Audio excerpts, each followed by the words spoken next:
स्तंभ गौरव शीतग्नम स्वेदनम स्वेद कारकम। दोस्तों, sweating human body के टेम्परेचर को मेंटेन करने के लिए, रेगुलेट करने के लिए एक बहुत ही नॉर्मल फीचर है। ये अब नॉर्मल तब माना जाता है जब ओवर स्वेटिंग हो या स्वेटिंग बिल्कुल भी ना हो। हमारे आचार्यों ने स्वेदन को एक बहुत ही साइंटिफिक वे में समझाया है। उन्होंने स्वेदन को एक थेरेपी माना है, एक आयुर्वेदिक ट्रीटमेंट माना है, जिसमें हम हर्बल स्टीम देके स्वेट को इंड्यूस करते हैं एंड हमारी जो त्वचा में, स्किन में पोर्स होते हैं, उसमें से स्वेट के थ्रू जो टॉक्सिन्स होते हैं, जिसे हम आम बोलते हैं अनडाइजेस्टेड टॉक्सिन्स, वो क्लीन होते हैं। It's a very special therapy to clean the body through skin pores. इस एपिसोड में हम आपको स्वेदन के बारे में पूरा डिटेल में बताएंगे। टाइप्स ऑफ स्वेदन, स्वेदन की फिजियोलॉजी बताएंगे एंड हर्ब्स जो स्वेदन में यूज़ होते हैं, और पेशेंट के व्याधि के अकॉर्डिंग कौन कौन से हर्ब्स हमें स्वेदन के लिए यूज़ करने चाहिए, और स्वेदन के टाइप्स में कौन सी व्याधि में किस प्रकार का स्वेदन हमें अपने पेशेंट पे प्रयोग करना चाहिए। हाउ स्वेटिंग अकर्स, स्वेदन कैसे होता है, आइए इसकी फिजियोलॉजी के बारे में जानते हैं। हमारे ब्रेन में हाइपोथैलेमस होता है, इसके बारे में सबने सुना होगा। हाइपोथैलेमस में हीट रिसेप्टर्स होते हैं। जैसे ही हम पेशेंट की बॉडी को स्टीमिंग देते हैं तो उसका ब्लड यानी कि उसका रक्त उष्ण हो जाता है, हॉट हो जाता है, और जो उष्ण रक्त है जब वो ब्रेन में हाइपोथैलेमस में पड़े हीट रिसेप्टर्स के कांटेक्ट में आता है तो ये हीट रिसेप्टर्स स्टिमुलेट हो जाते हैं और पेरिफेरल वेजोडाइलेशन कॉज करते हैं। और वेजोडाइलेशन को हम क्या कहेंगे? स्रोतो विकास। तो वेजोडाइलेशन स्किन से स्वेटिंग इंड्यूस करती है, मतलब ऊष्मा से स्रोतो विकास, स्रोतो विकास से त्वचा से स्वेदन आने लगता है, स्वेद होने लगता है। दोस्तों, स्वेदन जो होता है वो स्नेहन के बाद में किया जाता है, और जो मेन पंचकर्मा प्रोसीजर होता है जैसे कि वमन, विरेचन एक्सेट्रा, उससे पहले किया जाता है। नॉर्मली ये एक प्री प्रोसीजर होता है, किसी भी मेन प्रोसीजर से पहले जिसको परफॉर्म किया जाता है। बट अगर पित्त ज़्यादा बढ़ा हुआ हो और स्किन डिसऑर्डर्स हों तो उस केस में हम इस प्रोसीजर को स्किप भी कर सकते हैं। स्वेदन को हम वातज और कफज डिसऑर्डर्स में बहुत ही अच्छी थेरेपी, बेस्ट थेरेपी मानते हैं। वातज और कफज डिसऑर्डर्स जैसे कि asthma, tympanitis, cramps, bronchitis, monoplegia, rhinitis, constipation, migraine, hemiplegia, headache. लेकिन कई वातज और कफज डिसऑर्डर्स ऐसे होते हैं जिसमें स्वेदन नहीं करना चाहिए, ये कॉन्ट्राइंडिकेटेड होता है, जैसे कि असाइटिस, जॉन्डिस। ठीक है। और कई प्रोसीजर्स ऐसे होते हैं जिसके बाद में हम स्वेदन परफॉर्म करते हैं, जैसे कि वस्ती एंड नस्या। आइए देखते हैं फंक्शंस ऑफ स्वेदन, इसका हमारी बॉडी पे क्या क्या फ़ायदा होता है। ये हमारी बॉडी में सॉफ्टनिंग करता है and relieves stiffness, spasm, eliminates heaviness from the body. हमारी बॉडी के हाइड्रेशन को मेंटेन करता है, मतलब it regulates the water in the body, that is क्लेद, क्लेद को मेंटेन करता है हमारी बॉडी में। स्किन को मॉइस्चराइज करता है, स्किन के ग्लो को इंक्रीज करता है।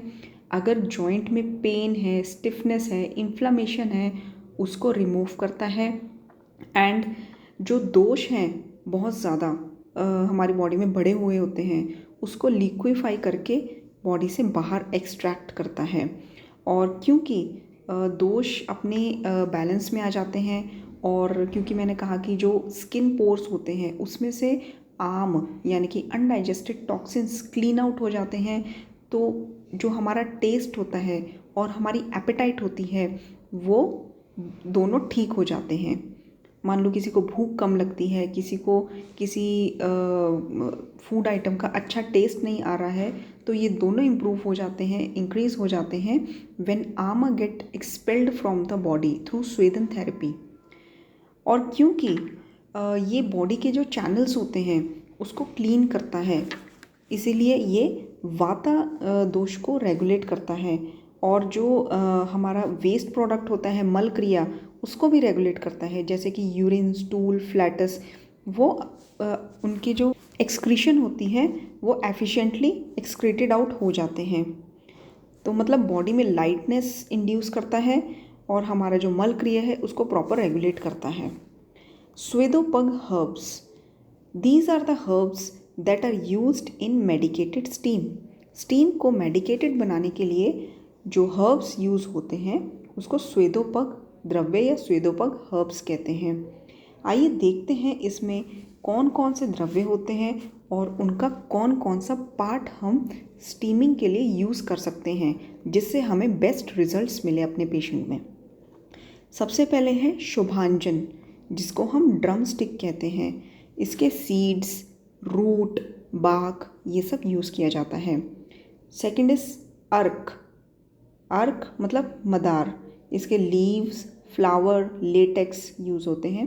एरंड, castor plant, roots, leaves, oil. Punarnava, spreading hogweed, इसके रूट्स एंड लीव, सीड्स का प्रयोग किया जाता है। यव, यव मतलब बारले, इसके फ्रूट्स का प्रयोग किया जाता है।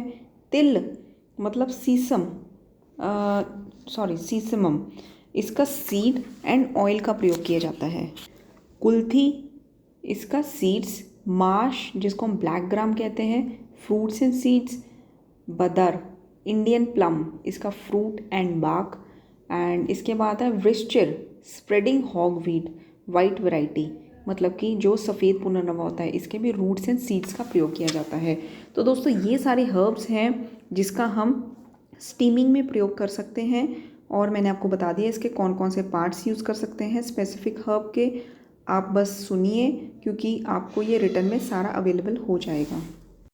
पिंड स्वेद, ऑल्सो कॉल्ड नवाराकिजी स्वेद, दोस्तों एक बहुत ही इम्पॉर्टेंट स्वेदन थेरेपी है जो बहुत ही ज़्यादा यूज़ की जाती है। आइए इसके बारे में जानते हैं कि ये कैसे प्रोसीजर किया जाता है। सबसे पहले हमने एक कपड़ा ले लेना है, जो मलमल का कपड़ा हो सके तो वो ले लीजिए। उसके बाद उसमें हम कई तरह के द्रव्य जैसे कि तिल भी ले सकते हैं, माश ले सकते हैं, कुलथ ले सकते हैं, ओदन यानी कि कुक्ड राइस ले सकते हैं या फिर अमल वर्ग के द्रव्य ले सकते हैं। और इसके अलावा पयस्या मतलब राइस कुक्ड इन मिल्क, या फिर खिचड़ी, या फिर तुषा मतलब हस्क, या इसके अलावा बालुका यानी कि सैंड, और इवन काऊ डंग। इनमें से कोई भी द्रव्य हमने उस कपड़े में लेकर एक पोटली बना लेनी है और फिर उस पोटली को मेडिकेटेड ऑयल में डिप करके पेशेंट के अफेक्टेड पार्ट पर यूनिफॉर्मली मसाज करना है। हम आधे घंटे तक उसको मसाज करेंगे और इस चीज़ का ध्यान रखेंगे कि जो हमारा टेम्परेचर है मेडिकेटेड ऑयल का वो बिल्कुल मेंटेन रहे, थोड़ा सा हायर साइड पे रहे, ताकि उसका उस अफेक्टेड पार्ट पे जो भी स्पाज़म है, पेन है, वो ठीक हो जाए। पिंड स्वेद हम कौन कौन से डिजीज़ में इसका प्रयोग कर सकते हैं? सर्वाइकल स्पॉन्डिलोसिस, लंबर स्पॉन्डिलोसिस, मतलब जितने भी न्यूरोमस्कुलर पेन्स हैं। इसके अलावा शियाटिका में इसका प्रयोग किया जाता है, फाइब्रोमायल्जिया में इसका प्रयोग किया जाता है, और इवन फ्रोज़न शोल्डर में, मसल पेन में ये बहुत ही अच्छे रिज़ल्ट देता है। आपने जब भी पिंड स्वेद परफॉर्म करना है पेशेंट पर, साथ में उसको शमन चिकित्सा भी आप देते रहेंगे ताकि उसको जल्द से जल्द रिज़ल्ट मिले। पिंड स्वेद में सबसे कॉमन जो है वो षष्टिशाली पिंड स्वेद है। मैं आपको बताती हूँ कि ये कैसे प्रिपेयर किया जाता है। सबसे पहले आपने 1 लीटर पानी ले लेना है एक वेसल में, और उसमें 25 ग्राम यानी कि 5 चम्मच बला मूल का चूर्ण डालना है और इसका क्वाथ बना लेना है। और जब ये क्वाथ बन जाए तो इसमें ½ लीटर दूध को ऐड करना है और साथ में 1 कटोरी चावल ऐड कर देने हैं, ठीक है। और आपने तब तक इसको कुक करना है जब तक चावल हाफ़ कुक्ड ना हो जाए। अब ध्यान रखिए, चावल फुली कुक्ड नहीं होने चाहिए, आधे ही कुक्ड होने चाहिए। आप चेक करिए, चावल अगर हाफ़ कुक्ड हो गए हैं तो चावल को अलग से छान के एक कपड़े में डालकर उसकी पोटली बना लीजिए और जो बाकी लिक्विड बचा है उसको अलग वेसल में ही रहने दीजिए। और जब आप मसाज करेंगे पेशेंट के अफेक्टेड पार्ट पे जहाँ पे उसको काफ़ी ज़्यादा स्पाज़म है और पेन है, तो उस पोटली को उस लिक्विड में जो वेसल में अलग से रखा है उसमें डिप करके वहाँ पे मसाज करिए। और ध्यान रखिए लिक्विड जो है वो वार्म होना चाहिए, उसका टेम्परेचर थोड़ा सा हायर साइड में होना चाहिए जितना आपके पेशेंट को टॉलरेबल हो। Next is nadi sweda. Nadi sweda means giving the steam to the patient in the form of vapours. Vapours की फॉर्म में पेशेंट को स्टीम देना एक नैरो ट्यूब के थ्रू। और ये ज़्यादा बेनिफिशियल कब होता है? जब पेशेंट का कोई एक पर्टिकुलर पार्ट अफेक्टेड होता है, किसी एक पर्टिकुलर पार्ट में पेन हो, जैसे कि शोल्डर में पेन हो, स्टिफनेस हो, स्पाज़म हो, तो उस पार्ट पे ट्यूब के साथ हम स्टीमिंग करते हैं वेपर फॉर्म में। Next is avagahan. अफगाहन एक ऐसी स्वेदन थेरेपी है जिसके बहुत सारे बेनिफिट्स हैं। अफगाहन में हम क्या करते हैं, जैसे नाड़ी स्वेद में एक पर्टिकुलर बॉडी पार्ट को हमने स्वेदन कराया, अफगाहन में हम पूरी बॉडी को स्वेद कराते हैं, पूरी बॉडी में स्वेदन थेरेपी परफॉर्म करते हैं। वो कैसे? एक टब लेना है, उसमें हमने जो द्रव्यों का क्वाथ है, हर्बल डिकॉक्शन या फिर कोई और भी liquid, depending upon the patient and disease of the patient, चाहे वो लिक्विड मिल्क भी हो सकता है, उस लिक्विड का टेम्परेचर मेंटेन करना है और पेशेंट को उस लिक्विड से भरे टब में बिठा देना है एक कंफर्टेबल पोजीशन में, कंफर्टेबल मैनर में। और वो लिक्विड पेशेंट की पूरी बॉडी को कवर करते हुए उसके नेक तक आना चाहिए। पेशेंट को इस पोजीशन में हम 45 मिनट्स तक बिठाते हैं, जिससे उसकी पूरी बॉडी में एक डीप रिलैक्सेशन की फीलिंग आती है, कामनेस ऑफ माइंड होता है। अगर उसको पेनफुल यूरिनेशन है, यूरिन पास करते टाइम काफ़ी पेन होता है, तो वो पेन रिलीफ होता है अफगाहन स्वेद से। And it relieves muscular and joint pain. वातज व्याधि में बहुत ही अच्छा काम करता है, रेजुविनेशन में काम आता है। It increases sexual potency and relief stress and anxiety. और क्या क्या इंडिकेशंस हैं इनके? आर्थराइटिस में very helpful, deep muscular relaxation induce करता है, मेंस्ट्रुअल डिसऑर्डर्स में भी बहुत यूज़फुल है ये। Disease of spine, hip, lower back, आजकल लोअर बैक के आपको हज़ारों पेशेंट्स मिलेंगे, शियाटिका में, इंसोम्निया में और कॉन्स्टिपेशन में, पाइल्स में, फिशर में, न्यूरैल्जिया में, ये बहुत ही ज़्यादा फ़ायदा देता है। अब आइए देखते हैं नाड़ी स्वेद में या अफगाहन स्वेद में हम कौन कौन से द्रव्यों का प्रयोग कर सकते हैं डिकॉक्शन के लिए।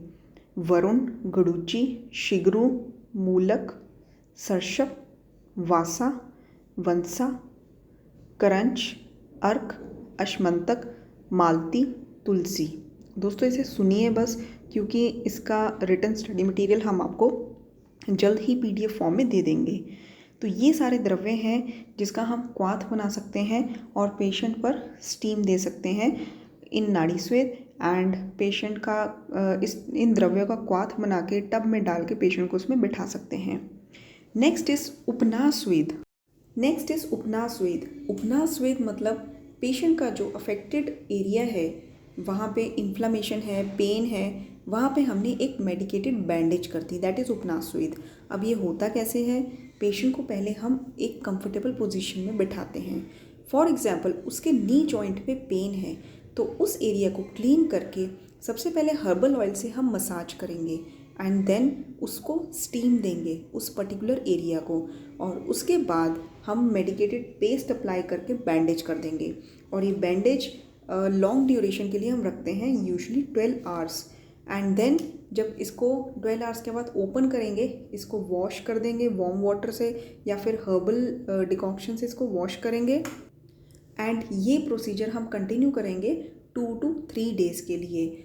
हम जो हमने बैंडेज का इस्तेमाल किया है उसकी जगह अगर हम और ट्रेडिशनल वे से प्रैक्टिस करें तो हम एरंट लीव्स भी प्रयोग कर सकते हैं या अर्क की लीव्स भी प्रयोग कर सकते हैं। मतलब जो मेडिकेटेड पेस्ट लगाया स्वेदन करने के बाद, उसके ऊपर एरंड या अर्क की लीव्स से उससे कवरेज करके उसके ऊपर बैंडेज बांध सकते हैं। अब जो मेडिसिन्स यूज़ होती हैं उपनास्वेद में वो है वीट, यव, अमल द्रव्य या फिर इसके अलावा ऑयल, घी, सॉल्ट, किण्व यानी कि यीस्ट, इन सब का पेस्ट हम यूज़ कर सकते हैं।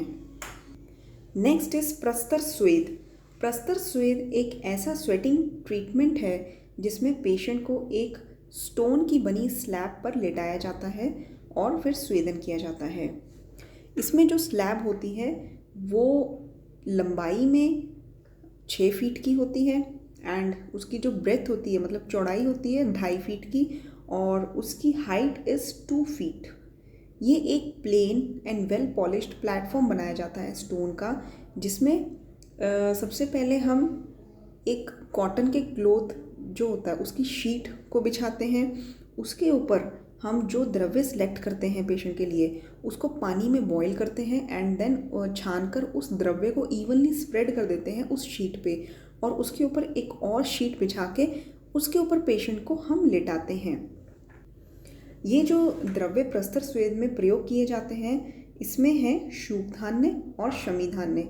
शुभ धान्य में यव, कोदो, वीट, राइस, इन सबको पानी में, इनमें से जो भी आप सिलेक्ट करते हैं उसको पानी में बॉईल करके एंड देन छान के इवनली हमने जो कॉटन की शीट हमने बिछाई है स्टोन की स्लैब पर उसके ऊपर इवनली स्प्रेड कर देना है। उसके ऊपर एक और शीट बिछाकर पेशेंट को उस पर लेटाना है। एंड शमी धान्य में हम मूंग, मसूर, कुल्थी या तिल का प्रयोग कर सकते हैं और इसमें हम क्लोथ की जगह एरंड लीव्स का भी प्रयोग कर सकते हैं, जिससे एरंड जो पत्र होते हैं उसमें कई तरह की मेडिसिनल प्रॉपर्टीज़ होती हैं जो पेशेंट को उसके लिए बेनिफिशियल हो सकती हैं। मेनली अगर उसे वातज व्याधि है तो उसकी पेन को बहुत जल्दी ठीक कर सकती हैं। And prastara sweda is beneficial in back pain, lumbago, pain in flanks, pelvic and hip pain, जो spinal related, neuromuscular related diseases हैं उसमें खासकर इसका प्रयोग किया जाता है। शियाटिका में, stiffness in lower back, hip and pelvic area में एंड इवन इसका प्रयोग कैल्केनियल स्पर में भी बताया हुआ है। Next is निरग्नि स्वेद। निरग्नि स्वेद जैसा कि नाम बताता है ऐसा स्वेदन थेरेपी जिसमें हम अग्नि यानी कि फायर का प्रयोग नहीं करते हैं। आचार्य चरक ने 10 तरह के निरग्नि स्वेद का डिस्क्रिप्शन दिया है जिसे हम डिटेल में पढ़ेंगे। व्यायाम यानी कि फिजिकल एक्सरसाइज, उष्ण सदनम heated house, guru pravaranam heavy clothing, kshudha hunger, bahupanam excessive drinking, krodha anger, upanaha poultice, आहाव मतलब wrestling, bhaya fear, atapa means exposure to sun. निरग्नि स्वेद में सबसे पहला आता है व्यायाम यानी कि फिजिकल एक्सरसाइज। आपने अपने पेशेंट को एडवाइस करना है कि वो अपने स्टेमिना से आधा ही व्यायाम करे, मतलब एक्सरसाइज करते टाइम जब उसके फोरहेड पर पसीना आ जाए, स्वेटिंग आ जाए एंड उसका हाफ स्ट्रेंथ ख़त्म हो गया हो तब उसे एक्सरसाइज करना बंद कर देना चाहिए। व्यायाम के कॉन्ट्राइंडिकेशंस क्या होते हैं? चिल्ड्रन, एल्डरली, वातज, पित्तज disorders and indigestion. Next is heated house यानी कि उष्ण सदन।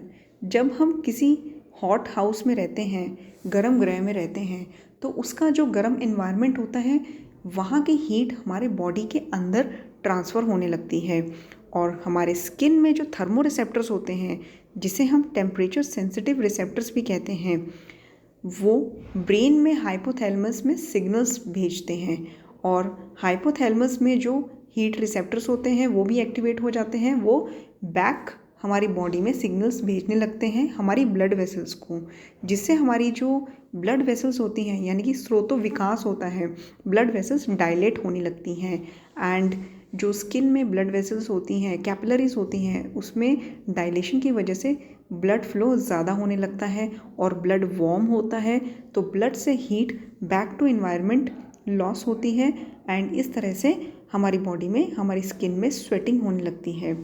Next is heavy clothing. Heavy clothing से क्या होता है जो हमारी बॉडी की हीट होती है वो बाहर नहीं जा पाती और बाहर की एयर अंदर नहीं आ पाती। एयर कंडक्शन या ट्रांसफ़र कह लो, वो पुअर हो जाता है। इसीलिए जब बॉडी हीट लॉस नहीं करती, एक्सेस हीटिंग के कारण स्वेटिंग होने लगती है। नेक्स्ट इज क्षुधा, मतलब हंगर। हंगर से क्या होता है, हाइपोथैलेमस जो है वो स्टिमुलेट हो जाता है एंड वो स्वेट ग्लैंड्स को भी स्टिमुलेट कर देता है एंड हेंस स्वेटिंग होने लगती है। भय यानी कि फियर, किसी कारण से हमारे ब्रेन के सर्टेन एरियाज स्टिमुलेट हो जाते हैं जिसके कारण भय होता है। एंड भय से क्या है, जो स्वेट ग्लैंड्स होते हैं वो भी एक्टिवेट हो जाते हैं और स्वेटिंग होने लगती है। एंगर यानी कि क्रोध। क्रोध पित्त को और पित्त की उष्ण प्रॉपर्टीज़ को और ज़्यादा बढ़ा देता है जिससे स्वेटिंग होती है। एक्सेसिव ड्रिंकिंग और बाहुपानम जिसे हम कहते हैं। अल्कोहल लेने से स्वेटिंग कैसे होती है, अब इसे समझिए। जो अल्कोहल का मेटाबॉलिज्म होता है वो लीवर में होता है। लीवर का एक एंजाइम है जो अल्कोहल डिहाइड्रोजनेज के नाम से जाना जाता है। ये एंजाइम अल्कोहल को एसिटाल्डिहाइड में कन्वर्ट कर देता है and acetaldehyde is further converted into acetaldehyde hydrodehydrogenase and acetate. मतलब अल्कोहल कन्वर्ट हो जाता है एसिटाल्डिहाइड, एसिटाल्डिहाइड कन्वर्ट हो जाता है एसीटेट में, और इसी कारण हमारे बॉडी का जो बेसिक मेटाबॉलिक रेट है वो बहुत ज़्यादा बढ़ जाता है। और मेटाबॉलिक रेट जब बढ़ता है बॉडी में हीट ज़्यादा प्रोड्यूस होती है, एनर्जी ज़्यादा प्रोड्यूस होती है एंड बॉडी के टेम्परेचर को रेगुलेट करने के लिए स्वेट एक्सक्रीट होता है, मतलब स्वेटिंग होती है। क्योंकि हमने पहले भी पढ़ा है कि sweating is a normal feature of human body to regulate its temperature. तो ज़्यादा एनर्जी, ज़्यादा बेसल मेटाबॉलिक रेट इंक्रीज़ होगा, एनर्जी प्रोडक्शन होगी, हीट प्रोडक्शन होगी, तो उसको रेगुलेट करने के लिए स्वेटिंग होती है। Next is पुल्टिस। पुल्टिस मतलब कि जो द्रव्य होते हैं उनका पेस्ट किसी पर्टिकुलर बॉडी पार्ट पे लगा देना एंड देन उससे स्वेटिंग होने लगती है। जैसे मैंने पहले बताया, पुल्टिस यानी कि उपनाह द्रव्यों का पेस्ट लगा के, मतलब पहले स्नेहन किया, स्वेदन किया, फिर द्रव्यों का पेस्ट लगा के बैंडेज कर दी, तो उससे स्वेटिंग होने लगती है। फॉर एग्जाम्पल, जैसे flash of fish is applied on the body in the form of warm thick pack for the treatment of वातज disorders। मतलब जो फिश का फ्लैश होता है उसको एक वार्म थिक पैक के फॉर्म में अप्लाई किया जाता है वातज डिसऑर्डर्स में, जहाँ जहाँ पेन एंड इन्फ्लेमेशन है।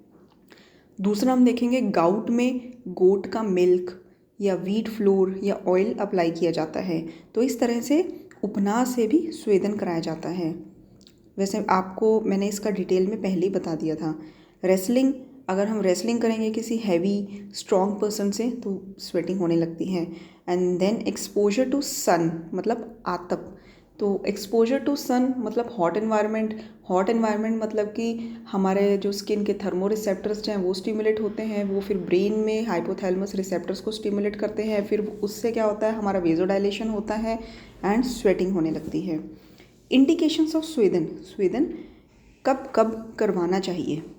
कोल्ड, कफ में, हिकअप्स में, हिचकी यानी हिक्का, ब्रोंकियल एस्थमा में, सर्वाइकल रीजन में पेन, सर्वाइकल स्पॉन्डिलोसिस जैसे मैंने पहले बताया आपको, और पिंड स्वेदन के टॉपिक में headache, hoarseness of voice, facial paralysis, एकांगवात, सर्वांगवात, hemiplegia, pain and cramps in calf muscles, constipation में, बॉडी एक्स में, पीसीओडी में भी स्वेटिंग इंडिकेटेड है, एडवाइजेबल है।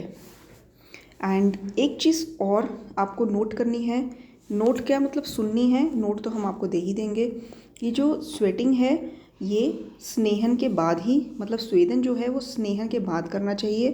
एंड जिस दिन स्वेदन किया जाता है उस दिन एक्सरसाइज नहीं करनी है, ये आपको अपने पेशेंट को एडवाइस करना है।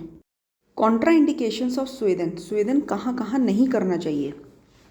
अल्कोहलिक के केस में, प्रेगनेंसी के केस में, ब्लीडिंग डिसऑर्डर्स रक्त पित्त में, क्योंकि पित्त तो वैसे ही बढ़ा हुआ है और स्वेटिंग से पित्त और ज़्यादा बढ़ जाएगा, डायरिया में, पित्तज डिसऑर्डर्स में।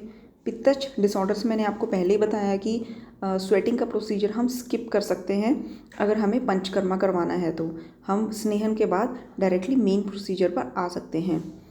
रेक्टल प्रोलैप्स में, पॉइजनस केसेस में, ओबेसिटी में, depressed, anger, hunger, thirsty, jaundice, abdominal disorders में, कैटरैक्ट में एंड मैलनरिश्ड में।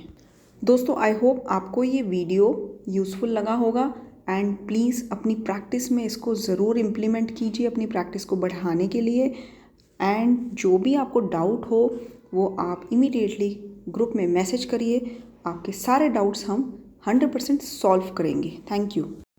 तो दोस्तों, ये था स्वेदन के बारे में। आई होप आपको ये वीडियो अच्छा लगा हो, और अगर आपको कुछ भी डाउट हो तो प्लीज़ आप ग्रुप में मैसेज करिए। एंड सबसे इम्पॉर्टेंट चीज़, आपको वीडियो कैसा लगा और इसमें और क्या इम्प्रूवमेंट हो सकते हैं, या फिर आपका क्या रिव्यू है, क्या सुजेशन है, वो प्लीज़ हमें ग्रुप में मैसेज करिए, ताकि हम आपको बढ़िया से बढ़िया डिटेल में वीडियो प्रोवाइड कर सकें, आपको इतना कॉन्फिडेंस आप में पैदा कर दें कि आप एक एक्सीलेंस प्राप्त करें आयुर्वेदिक प्रैक्टिस में। Thank you so much.